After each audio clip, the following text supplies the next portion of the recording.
ਬਾਬ ਨੰਬਰ 6। ਬੰਦੇ ਅਸਮਾਨ ਵੱਲ ਵੇਖਿਆ। ਦੋਵੇਂ ਗਿਰਝ ਇੰਜ ਬੇਪਰਵਾਹੀ ਨਾਲ ਉੱਡਦੇ ਸਨ ਪਏ ਜਿਵੇਂ ਉਹ ਐਵੇਂ ਸੈਰ ਸਪਾਟਾ ਕਰਦੇ ਇੱਧਰ ਆ ਨਿਕਲੇ ਨੇ, ਤੇ ਉਹਨਾਂ ਨੂੰ ਮੈਦਾਨ ਵਿੱਚ ਇਕੱਲੇ ਖਲੋਤੇ ਬੰਦੇ ਨਾਲ ਕੋਈ ਸਰੋਕਾਰ ਨਹੀਂ, ਕੋਈ ਵਾਸਤਾ ਨਹੀਂ, ਕੋਈ ਗਰਜ਼ ਨਹੀਂ। ਮੁਹਾਂਦਰੇ ਤੋਂ ਉਹ ਗਿਰਝ ਜਾਪਦੇ ਨੇ ਜਿਨ੍ਹਾਂ ਐਵੇਂ ਜੁਲਾਏ ਦੇ ਖੋਤੇ ਨੂੰ ਖੋ ਖਾਧਾ ਸੀ। ਬੰਦੇ ਦੀ ਮੁੱਠ ਘੁੱਟ ਕੱਤੀ, ਪਰ ਉਹ ਤੇ ਆਪਣੀ ਤਖਤੀ ਅੱਕਾਂ ਵਾਲੇ ਮੈਦਾਨ ਵਿੱਚ ਹੀ ਸੁੱਟ ਆਇਆ ਸੀ। ਇੱਕ ਖੋਤਾ ਉਹਦੇ ਪੱਟ ਉੱਤੇ ਨਿਮੀ ਨਿਮੀ ਜਲੂਣ ਹੋਣ ਲੱਗ ਪਈ। ਜੋਕਾਂ ਉਹਨੇ ਕਿਆਸ ਕੀਤਾ, ਉਹ ਕਿਹੜੇ ਛੱਪੜ ਵਿੱਚੋਂ ਲੰਘ ਕੇ ਆਇਆ ਸੀ? ਹਯਾਤੀ ਦੇ ਛੱਪੜ ਵਿੱਚੋਂ। ਪਰ ਇਸ ਛੱਪੜ ਵਿੱਚੋਂ ਤੇ ਹੋਰ ਲੋਕੀ ਵੀ ਲੰਘਦੇ ਨੇ, ਉਹਨਾਂ ਨੂੰ ਇਹ ਜੋਕਾਂ ਕਿਉਂ ਨਹੀਂ ਚਿੰਬੜਦੀਆਂ? ਖਰੇ ਉਹਦੇ ਜੁੱਸੇ ਵਿੱਚੋਂ ਦੂਜੇ ਲੋਕਾਂ ਤੋਂ ਵੱਖ ਕੋਈ ਅਜਿਹੀ ਖੁਸ਼ਬੂ ਫੁੱਟਦੀ ਸੀ ਜਿਹੜੀ ਜੋਕਾਂ ਨੂੰ ਮਸਤ ਬਣਾ ਦਿੰਦੀ ਸੀ, ਤੇ ਉਹ ਉਹਨੂੰ ਹੀ ਚਿੰਬੜਦੀਆਂ ਸਨ। ਪਰ ਇਹ ਜੋਕਾਂ ਪਿੰਡ ਦੇ ਛੱਪੜ ਦੀਆਂ ਜੋਕਾਂ ਹਾਰ ਦਿਸਦੀਆਂ ਨਹੀਂ ਸਨ, ਨਜ਼ਰ ਨਹੀਂ ਸਨ ਆਉਂਦੀਆਂ। ਬੇਸ਼ੱਕ ਪਿੰਡੇ ਤੇ ਚੰਗੀ ਤਰ੍ਹਾਂ ਹੱਥ ਫੇਰ ਕੇ ਵੇਖ ਲਓ, ਤੁਸੀਂ ਇਹਨਾਂ ਨੂੰ ਨਹੀਂ ਲੱਭ ਸਕਦੇ। ਕੂਲੇ ਮਾਸ ਵਿੱਚ ਉਂਗਲ ਨਹੀਂ ਖੁੱਬਣ ਲੱਗੀ, ਬਸ ਪਿੰਡੇ ਤੇ ਜਲੂਣ ਹੁੰਦੀ ਰਹਿੰਦੀ ਏ, ਤੇ ਤੁਹਾਡੀ ਹਯਾਤੀ ਦੀ ਰੱਤ ਹੌਲੀ ਹੌਲੀ ਚੂਪ ਕੱਤਦੀ ਏ। ਚਾਚੇ ਜ਼ਵੀਂ ਗਹਿਣੇ ਪਾ ਕੇ ਉਹਨੂੰ ਸ਼ਹਿਰ ਘੱਲਿਆ, 1 ਵਿਗੇ ਦੀ 1 ਜਮਾਤ। ਇੰਜ ਉਹਨੇ 16 ਜਮਾਤਾਂ ਪਾਸ ਕੀਤੀਆਂ। ਜ਼ਵੀਂ ਹਾਲੇ ਤੀਕ ਗਹਿਣੇ ਪਈ ਹੋਈ ਸੀ, ਪਰ ਹੁਣ ਕੀ ਫਰਕ ਪੈਂਦਾ ਏ ਇਸ ਉਜਾੜ ਮੈਦਾਨ ਵਿੱਚ? ਚਾਚਾ ਖੁਰੇ ਕਿਹੜੇ ਸਿਆਣਿਆਂ ਦੀਆਂ ਗੱਲਾਂ ਕਰਦਾ ਸੀ।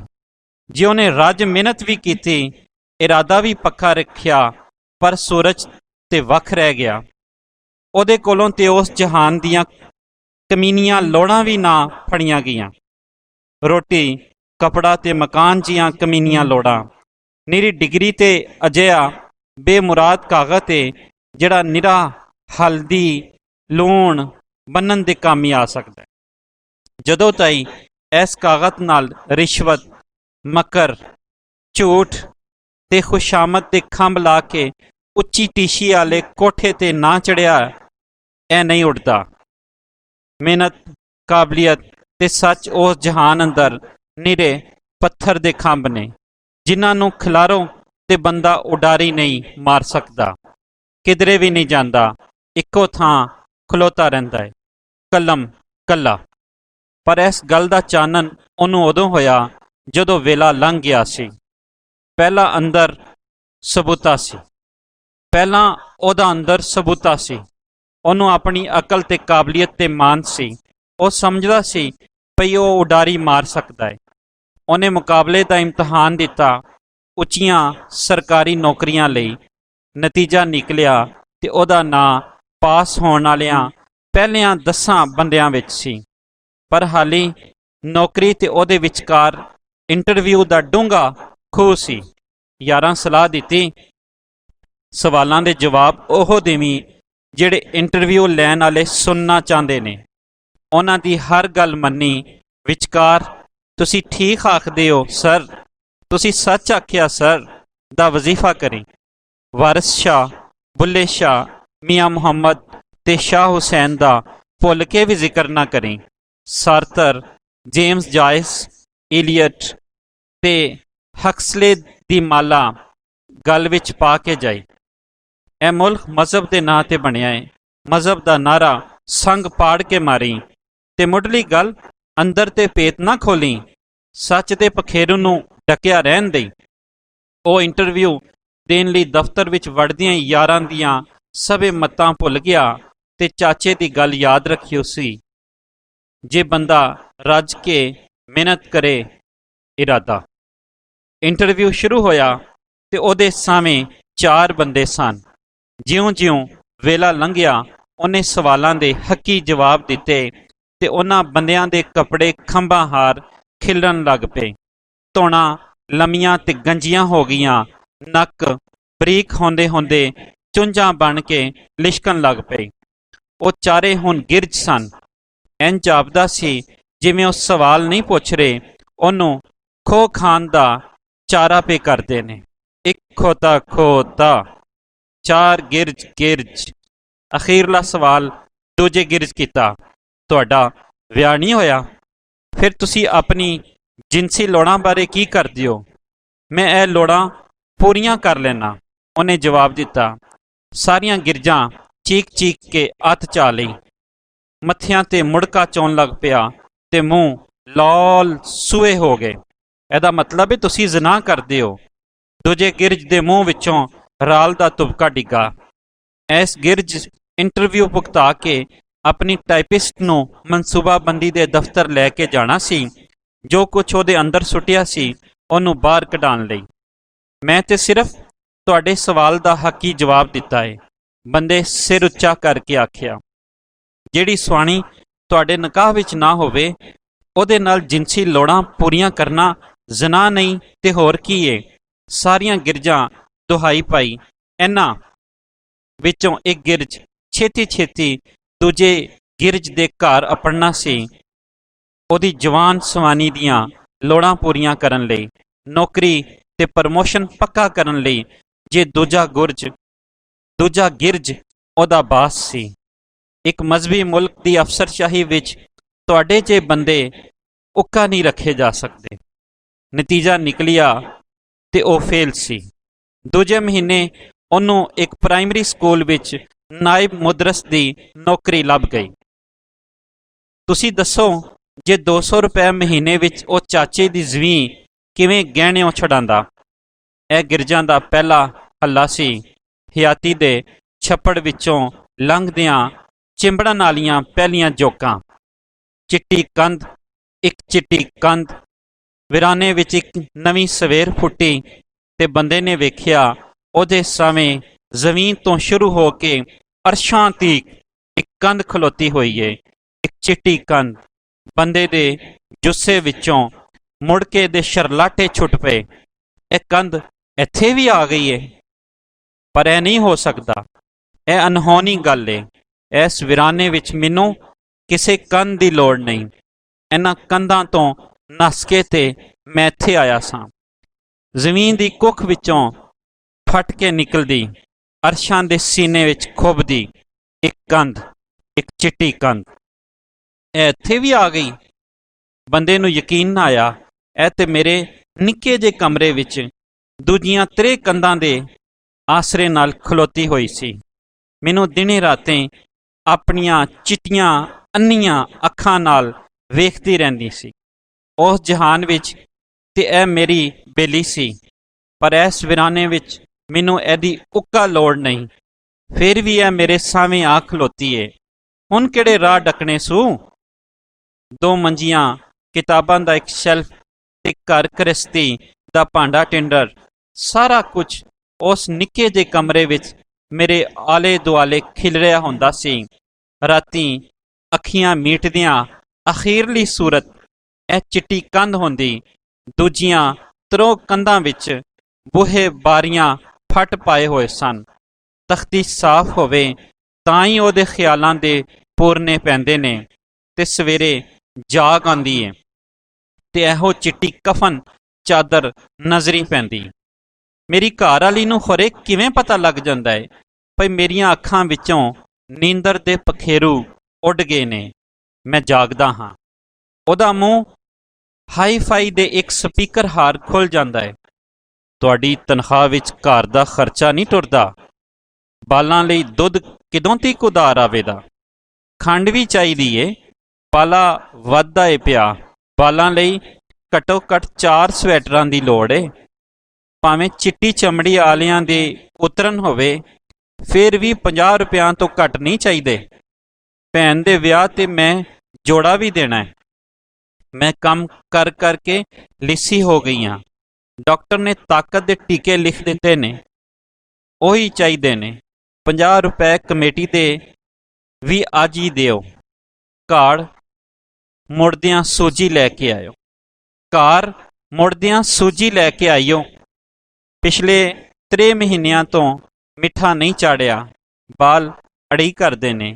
ਮੈਨੂੰ ਇਸ ਮਹੀਨੇ ਘੱਟੋ ਘੱਟ 300 ਚਾਹੀਦਾ ਹੈ। ਮੈਨੂੰ ਵੀ ਕੋਈ ਪੁੱਛੇ ਭਈ ਮੈਨੂੰ ਕੀ ਚਾਹੀਦਾ ਹੈ। ਕੰਧ ਵੱਲ ਕੀ ਵੇਖਦੇ ਹੋ, ਮੇਰੇ ਵੱਲ ਵੇਖੋ। ਮੈਂ ਝੱਲੀ ਤੇ ਨਹੀਂ ਹੋ ਗਈ। ਜੇ ਬਕ ਪਈ ਕਰਨੀ ਆ, ਸੁਣਦੇ ਹੋ ਪਏ, ਤਨਖਾਹ ਵਿੱਚ ਗੁਜ਼ਰ ਨਹੀਂ ਆਉਂਦੀ। ਕੋਈ ਹੋਰ ਕੰਮ ਕਿਉਂ ਨਹੀਂ ਕਰ ਲੈਂਦੇ? ਸਕੂਲੋਂ ਮੁੜ ਕੇ ਵੇਲਮ ਵੇਲੇ ਮੰਜੀ ਉੱਤੇ ਲੰਮੇ ਪੈ ਕੇ ਕਿਤਾਬਾਂ ਪੜ੍ਹਦੇ ਰਹਿੰਦੇ ਹੋ। ਕਿਤਾਬਾਂ ਪੜ੍ਹਦੇ ਰਹਿੰਦੇ ਹੋ। ਕਿਤਾਬਾਂ ਮੇਰੀਆਂ ਸੌਕਣਾ, ਤੁਹਾਡੀਆਂ ਸਕੀਆਂ। ਕੋਈ ਹੋਰ ਕੰਮ ਕਿਉਂ ਨਹੀਂ ਕਰ ਲੈਂਦੇ? ਬੱਸ ਸਟਾਪ ਤੇ ਪਾਨ ਸਿਗਰਟ ਵਾਲਾ ਵੀ ਤੁਹਾਡੇ ਨਾਲੋਂ ਵੱਧ ਕਮਾਈ ਕਰ ਲੈਂਦਾ ਹੈ। ਤੁਸੀਂ ਬੱਸ ਸਟਾਪ ਉੱਤੇ ਜਵਾਬ ਕਿਉਂ ਨਹੀਂ ਦਿੰਦੇ? ਤੁਹਾਡਾ ਖਿਆਲ ਏ ਮੈਂ ਕਲਪ ਕੇ ਚੁੱਪ ਕਰ ਜਾਂਦੀ। ਮੈਂ ਚੁੱਪ ਨਹੀਂ ਕਰਨਾ। ਜੇ ਘਰ ਵਾਲੀ ਨੂੰ ਸ਼ਰੀਫਾਂ ਹਾਰ ਰੱਖ ਨਹੀਂ ਸੋ ਸਕਦੇ ਤੇ ਵਿਆਹ ਕਾਹਦੇ ਲਈ ਕੀਤਾ ਸੀ? ਵਿਆਹ ਮੈਂ ਕੀਤਾ ਸੀ? ਬਾਲ ਕਾਹਦੇ ਲਈ ਜੰਮੇ ਸਨ? ਮੈਂ ਕਸੂਰਵਾਰ ਹਾਂ। ਮੇਰੇ ਜੀਆਂ ਤਤੀਆਂ ਬਾਲਾਂ ਸਣੇ ਨਹਿਰਾਂ ਵਿੱਚ ਛਾਲਾਂ ਮਾਰ ਦਿੰਦੀਆਂ ਨੇ। ਕੁਝ ਮੇਰਾ ਵੀ ਖਿਆਲ ਕਰੋ। ਮੈਂ ਕਿੱਥੇ ਜਾਵਾਂ, ਕਿੱਥੇ ਛਾਲ ਮਾਰਾਂ? ਉਹ ਮੂੰਹ ਪੀੜਾ ਕਰਕੇ ਚਿੱਟੀ ਕੰਧ ਨੂੰ ਪਿਆ ਵੇਖਦਾ। ਬੈਕਗਰਾਊਂਡ ਵਿੱਚ ਘਰ ਵਾਲੀ ਦੀ ਤੋਏ ਲਾਨਤ ਤੇ ਫਟਕਾਰ, ਸਾਵੇਂ ਚਿੱਟੀ ਕੰਧ। ਉਹ ਉਹਦੇ ਵੱਲ ਬਿਟਰ ਵੇਖਦਾ ਰਹਿੰਦਾ ਤੇ ਫਿਰ ਕੁਝ ਚਿਰ ਪਿੱਛੋਂ ਇੰਝ ਜਾਪਦਾ ਜਿਵੇਂ ਘਰ ਵਾਲੀ ਦੀ ਆਵਾਜ਼ ਕਿਧਰੇ ਪਿਛਾਂ ਰਹਿ ਗਈ। ਉਹਦੇ ਕੰਨਾਂ ਤਾਈਂ ਆਉਂਦੀ ਰਾਹ ਵਿੱਚ ਹੀ ਖੜਾਚ ਗਈ ਏ। ਚੁੰਝਾਂ ਹਾਰ ਖੁੱਬ ਦੀਆਂ ਗੱਲਾਂ ਦੀ ਭੀੜ ਘਟਦੀ ਜਾਂਦੀ ਤੇ ਅਖੀਰ ਬੰਦੇ ਦੀਆਂ ਅੱਖਾਂ ਉਹਦੇ ਸਿਰ ਦੇ ਪਿੰਜਰ ਨਾਲੋਂ ਵੱਖ ਹੋ ਕੇ ਕੰਧ ਨਾਲ ਜਾ ਚਿੰਬੜਦੀਆਂ। ਉਹ ਉੱਥੇ ਹੀ ਆਪਣੀ ਮੰਜੀ ਤੇ ਲੰਮਾ ਪਿਆ ਰਹਿੰਦਾ ਤੇ ਉਹਦੀਆਂ ਅੱਖਾਂ ਚਿੱਟੀ ਕੰਧ ਉੱਤੇ ਲਿੰਬੀਆਂ ਜਾਂਦੀਆਂ। ਇੰਝ ਉਹਦੀਆਂ ਆਪਣੀਆਂ ਅੱਖਾਂ ਉਹਦੇ ਵੱਲ ਹੀ ਵੇਖਣ ਲੱਗ ਪੈਂਦੀਆਂ। ਕੰਧ ਉੱਤੇ ਪਿਛਲਿਆਂ ਜ਼ਮਾਨਿਆਂ ਦੀਆਂ ਮੂਰਤਾਂ ਇੱਕ ਫਿਲਮ ਹਾਰ ਤੁਰਨ ਫਿਰਨ ਲੱਗ ਪੈਂਦੀਆਂ। ਵੰਨ ਸਵੰਨੀਆਂ ਤੇ ਡਾਢੀਆਂ ਮਨ ਭਾਉਣੀਆਂ ਮੂਰਤਾਂ। ਜਦੋਂ ਉਹਨੂੰ ਜੋਕਾਂ ਨਹੀਂ ਸਨ ਚਿੰਬੜੀਆਂ, ਗਿਰਜ ਉਹਦੇ ਮਾਸ ਦੇ ਵੈਰੀ ਨਹੀਂ ਸਨ ਹੋਏ, ਘਰ ਵਾਲੀ ਦੀ ਫਟਕਾਰ ਡੂੰਘੇ ਸਮੁੰਦਰਾਂ ਵਿੱਚ ਡੁੱਬ ਜਾਂਦੀ ਤੇ ਉਹਦੇ ਬੁੱਲ੍ਹਾਂ ਉੱਤੇ ਨਿੰਮੀ ਨਿੰਮੀ ਮੁਸਕਾਨ ਦੀ ਤਿਤਰੀ ਬਹਿ ਜਾਂਦੀ। ਉਹ ਸਭ ਕੁਝ ਭੁੱਲ ਜਾਂਦਾ, ਜੋਕਾਂ ਦੀ ਜਲੂਨ ਤੇ ਗਿਰਜਾਂ ਦੀ ਸ਼ੁਕਰ। ਚਿੱਟੀ ਕੰਧ ਉੱਤੇ ਲੰਬੀਆਂ ਹੋਈਆਂ ਉਹਦੀਆਂ ਆਪਣੀਆਂ ਅੱਖਾਂ। ਹੋਰ ਇੱਕ ਦਿਹਾੜੇ ਲਈ ਉਹਦੇ ਜੁੱਸੇ ਉੱਤੇ ਹਯਾਤੀ ਦੀ ਜਿਉਂਦੀ ਫੂਕ ਮਾਰ ਦਿੰਦੀਆਂ। ਪਰ ਇਸ ਵਿਰਾਨੇ ਵਿੱਚ ਇਹ ਚਿੱਟੀ ਕੰਧ ਕਿਵੇਂ ਆ ਖਲੋਤੀ ਏ? ਮੈਨੂੰ ਇਹਦੀ ਲੋੜ ਨਹੀਂ ਜੇ। ਇੱਥੇ ਤੇ ਕੋਈ ਆਵਾਜ਼ ਨਹੀਂ, ਕੋਈ ਮਿਹਣਾ ਤੇ ਫਟਕਾਰ ਨਹੀਂ। ਇੱਥੇ ਤੇ ਮੈਂ ਇਕੱਲਾ ਹਾਂ। ਪਰ ਨਹੀਂ, ਇਹ ਵੀ ਸੱਚ ਨਹੀਂ। ਉਹ ਇਕੱਲਾ ਨਹੀਂ ਸੀ। ਘਰ ਵਾਲੀ ਇੱਥੇ ਵੀ ਉਹਦੇ ਕੋਲ ਸੀ। ਕਿਉਂ ਜੇ ਉਹ ਇਸ ਵੇਲੇ ਉਹਦੇ ਬਾਰੇ ਵੀ ਸੋਚ ਰਹੀ ਹੋਣੀ ਏ। ਕੁੱਤੇ ਦੇ ਬੱਚੇ ਮੇਰੇ ਤੇ ਬਾਲਾਂ ਨੇ ਹਯਾਤੀ ਵਿੰਜਾ ਦਿੱਤੀ ਏ, ਬਰਬਾਦ ਕਰ ਛੱਡੀ। ਫਿਰ ਉਹ ਕਿਵੇਂ ਇਕੱਲਾ ਹੋ ਸਕਦਾ ਏ? ਉਹਦੇ ਕੋਲੋਂ ਪੱਲਾ ਛਡਾ ਕੇ ਕਿਧਰੇ ਨਹੀਂ ਸੀ ਜਾ ਸਕਦਾ। ਮੈਨੂੰ ਹੁਣ ਤੇ ਸਾਹ ਲੈਣ ਦੇ। ਮੇਰੇ ਸਾਹਾਂ ਨੂੰ ਨਾ ਡੱਕ।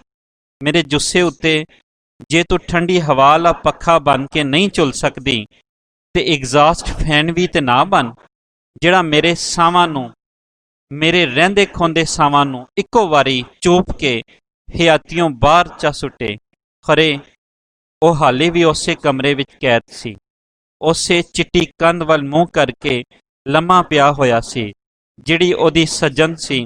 ਅਜਿਹਾ ਸੱਜਣ ਜਿਹੜਾ ਆਪ ਤੇ ਕੁਝ ਨਾ ਬੋਲੇ ਪਰ ਤੁਹਾਡੀਆਂ ਸਾਰੀਆਂ ਗੱਲਾਂ ਬੁੱਤ ਬਣਾ ਕੇ ਪਿਆ ਸੁਣੇ। ਚਿੱਟਾ ਬੁੱਤ।